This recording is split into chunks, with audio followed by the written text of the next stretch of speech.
Dr. Joe here, Dr. Joe Show. Welcome to our 7th cigar review in a row.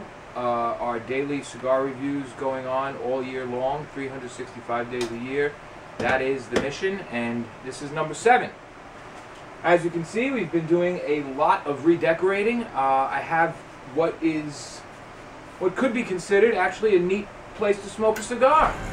Well, I don't even know if it's really redecorating, because in order to be redecorated, it would have to be decorated in the first place. So we're decorating, and it's a lot of fun. I get to break out my old Cigar Box Collection, and as you can see, it's really not too hard, not a lot of work, to produce a halfway decent cigar type atmosphere, you know, something, you know, just to be surrounded by the art of cigars. And that is always, it always adds the ambience, the aesthetic value of that always adds to the smoking experience for me. And I think that's why people love lounges so much, you know, beside the comfy seats and all that. But, you know, it's the people, it's the tone of the whole thing, the artwork on the wall, the smell of the cigar boxes, the cedar, the cigars themselves, and of course, just, you know, everything else that goes along with cigars. So I've got quite a few interesting pieces that I broke out that are a lot of fun. I got like this little marble smoking table here. It's got 2 little drawers that you can put cigars in, cutters, matches, lighters, whatever. It's not hooked up or anything. It can be hooked up to an electronic humidifier that will keep these, but it's very old and the seals really aren't working on the drawers, and it doesn't hold that many cigars anyway. But it's a very old model. It's got a nice marble, real marble top, brass edgework. It's just a great little piece. So I'll be using that just to store my cutters, lighters, and all that bullshit. I got this little kind of mahogany and brass serving tray table, which is just great to put, you know, your ashtray and all your, you know, your matches, your cutters, your junk, and when you're done, pick it up and boom, the mess is out of the way. And that's just another neat little type of thing. And but best of all is, you may have noticed this. I have this in front of me. Now this is just one of several Boveda bags I have. This is the large size Boveda bag that can hold up to 2 boxes of cigars, and obviously you see more than that if they're not in the boxes. This is a massive bag of singles. There's probably, I don't know, 100 or so single cigars in here. You got 1, 2, 3, 4, 5, 6, 7, 8, 9, 10 in the front just right here. You know, so there's about 5, 10, 20, 30, 40, 50, 60, and then a bunch here, you know, probably about 100 cigars. So what I'm going to do is, oh man, I mean, obviously we have a lot of days in the year to continue our little event. 365 days in a row is a lot of cigars. Well, it's 365 cigars. We're doing Cuban, we're doing non-Cuban. And if you've seen the episodes before and have seen any of the kind of things I made as far as a challenge for myself, I promised a few things. One is a review a day for the next 365 days. This is number 7. 2 is that I will limit myself to repeating vitolas, sizes, or shapes in a brand down to 2. I will try not to do it. But if for some reason I really want to have a cigar again and review it again for some reason, let's say I smoke a Fuente Chateau Churchill, maybe down the line I smoke a Fuente Chateau Rothschild. I don't know, maybe somebody asked me to, whatever. That could happen. But I'm limiting myself to 2 vitolas in a specific brand. With Cuban cigars, however, I will do up to 3. Again, I will try to avoid that and not repeat too much, but because there are only 27 Cuban brands, unless I constantly get some very special cigars, I will have to repeat vitolas. That's just inevitable. Today is a non-Cuban day. Yesterday we did our little Partagas short, which was beautiful, beautiful, beautiful little short smoke. One of my favorites, one of my, I call it a champion in its class. To me, that's one of my all-time favorite short cigars. That, I also love the Trinidad Reyes, more expensive, but about the same size. Actually, it is the same size. I was right, by the way, it is a Minuto. I looked it up. in the Perlmans. It's Perlmans Habano. Oh, yeah, I mentioned yesterday as well. Remember Perlmans? Here is the Perlmans Pocket Havana Guide to Cigars. Smaller, of course, but it does, don't let the size fool you. It contains everything. Well, this is, they don't do it every year. This is the second edition. There's got to be a newer one than this. I mean, a lot has happened in the last couple of years. I can find the copyright date, try to see when this came out. But first printing of a second edition, 1998. Oh my God, I don't know what printing this is, but it is the second edition, so not much has changed in this little guy since 1998. There has to be another edition out, so I'll try to get my hands on that. But at least this gives me, you know, a lot of the staple brands in production and a lot of stuff that's still out of production. It's not back in production. A lot of pre-revolution cigars in here to look up, God forbid, if the Lord of tobacco should be grateful to have enough, I don't know, to think you are worthy of bestowing upon you a pre-revolution Cuban cigar for some reason that is in smokable condition. You may be able to look it up in there. One of my dreams, I guess, is to, you know, be going through an old storage lot or I don't know, God knows what, and to stumble across a box of, you know, pre-revolution, some really rare shit that's like 70 years old that for some reason is still in smokable condition. You know, but that is one of my things. So today we're gonna pick a cigar out of here. You can only see what's in the front, but there's a ton of cigars in here.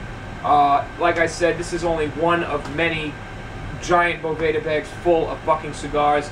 You know, we gotta make plans. People gotta comment. People gotta talk to me and say, hey, look, Joe, here's an idea. Here's an idea. I really want to start involving people, you know, by perhaps having some sort of, I don't know what the legality of this is. Perhaps we could keep cash out of it, but some sort of giveaway, some sort of, you know, raffle type thing where we can, you know, hey, you win a cigar, you win a cigar, you know, whatever. I mean, I got so much fucking cigars to play with. Oh my God, you know, so a lot of these are in here, and I'm going to pick one. I don't even know which one I'm going to do yet. I'm just going to look around a little bit and pull something out. I mean, I could even go like this and say, today we're smoking, but, you know, God forbid I pull. There are some cigars in here that aren't even, you know, here's one right in the front. Romero, Mendoza, Venezuela. Okay, this cigar, this is the type of shit, some of the shit that's in here. Sometimes when we were in the shop, guys would come by and say, I'm starting my own brand, I got my own line of cigars, and they would give us a few and, you know, say, if you like them, please call us, you know, we'd like to stock it in your store. That's what they do. And most of them, 99.999% of those types of cigars are fucking terrible. Terrible. Because the people who do get into it, first, a lot of them are after the money. They know nothing about cigars. Second, even if they do know about cigars, they can't afford good tobacco. They go after bales of tobacco that they can make the most production cigars they can on the first run, which is a terrible idea. You're better off taking a gamble, making, you know, 1,000 boxes of something halfway decent and hoping you get recognized than making 10,000 boxes of something that's absolutely awful. You know, so, you know, one guy we even asked him, did you ever actually taste this cigar? And he's like, yeah, it's great, isn't it? We're like, I'm sorry, man, this is an awful cigar. You know, I'm looking at one right here that I have not tried, Romero Mendoza, and supposedly, I remember this guy coming in, supposedly all the tobacco in here is Venezuelan. That's interesting. However, the wrapper shows signs of what's to come when you light this cigar, and if you looked closely, what you would see is all these bluish green blotches on the wrapper, a sign that it was fermented, you know, dried out and made ready for rolling in a quick and uncaring way. Either that or the cigar leaf itself was a very, very low night end, trimming, end of the season, fucking shitty dust crop that they just scrape up what's left and fucking use for whatever they can, try to make an extra buck. So that's why I really can't I really can't fucking put my hand in here and just pick something out. I might end up with a Mendoza. There's a Dr. Joe show term. From now on, anybody who gets a dud, we call it a Mendoza. Oh, that's a real fucking Mendoza, man. What a Mendoza. You know, and I love these guys. God bless them. You know, like they fucking try, some of them and everything, but we would get all sorts. And then there would be guys who would come in. There's one guy comes in, got a new, same thing, got a new brand, want to try it out. Okay, great. You got a few samples? Oh no, I don't do that. What the fuck do you mean you don't do what? We're supposed to stock your cigar from nowhere on our fucking shelf? You don't even have someone's. Get the fuck out of here. Okay, yeah, okay, buddy, that's great. Yeah, come back next year. You know, and you know, I don't fucking get these people. I guess maybe in his head he thought this cigar is so terrible that my chances of getting it stocked on somebody's shelf are better if I tell him you can't try any than if I let him try it. You know, maybe if the guy who can't try, maybe 0.1% would be like, oh, okay, fine, give me a box, I'll put it up there anyway. You know, and then you'd have, you know, but if he lets everybody try it, then you have 100% of people who say, no fucking way, man. You know, so that's why I can't go digging in this bag and just pull out anything. I may end up with a Mendoza, like I said. So, what I'm going to do is take a little peek around at what we got. There's a lot of different stuff in here. I'll just pull out something I feel like, you know, interested in smoking, that people may be interested in, and we'll give it a shot. And if I can't look it up in my Perlmans here because it's too new, I will, you know, will write out all the stuff when I edit the video.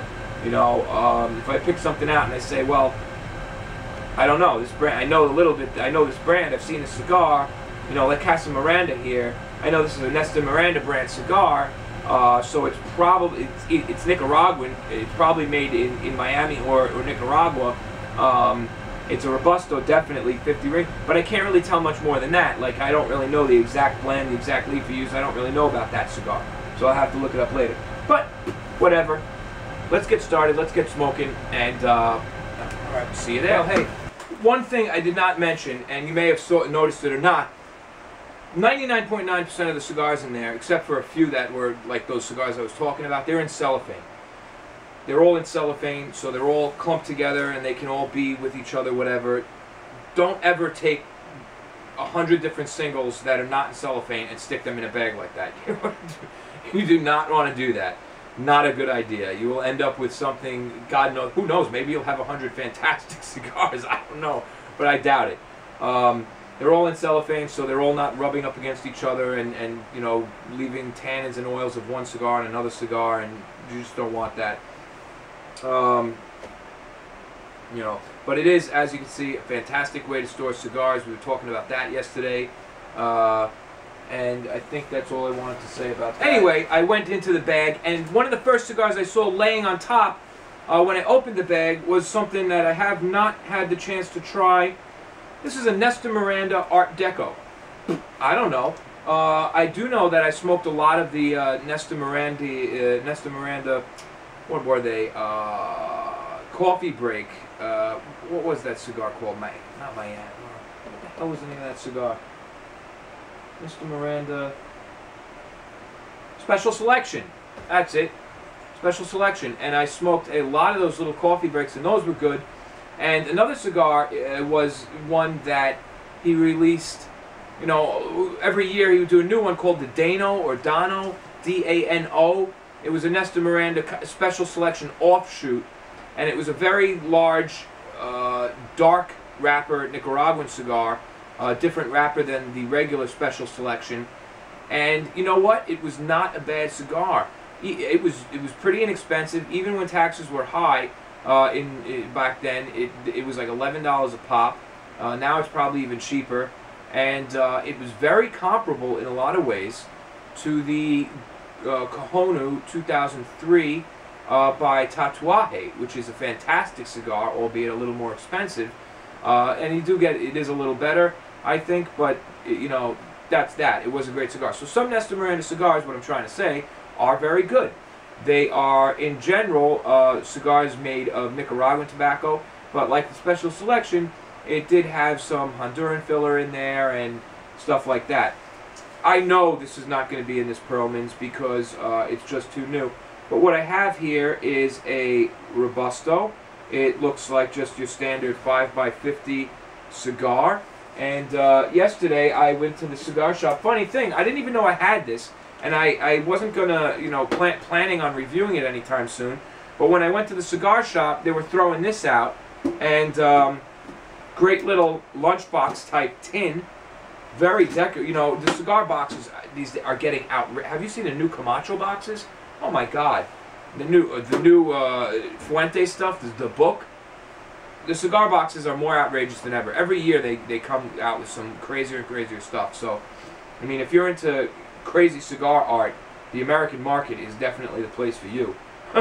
Albeit it's very different. It's definitely an offshoot of your standard, authentic, you know, traditional type cigar art. But here it is, Nestor Miranda Art Deco.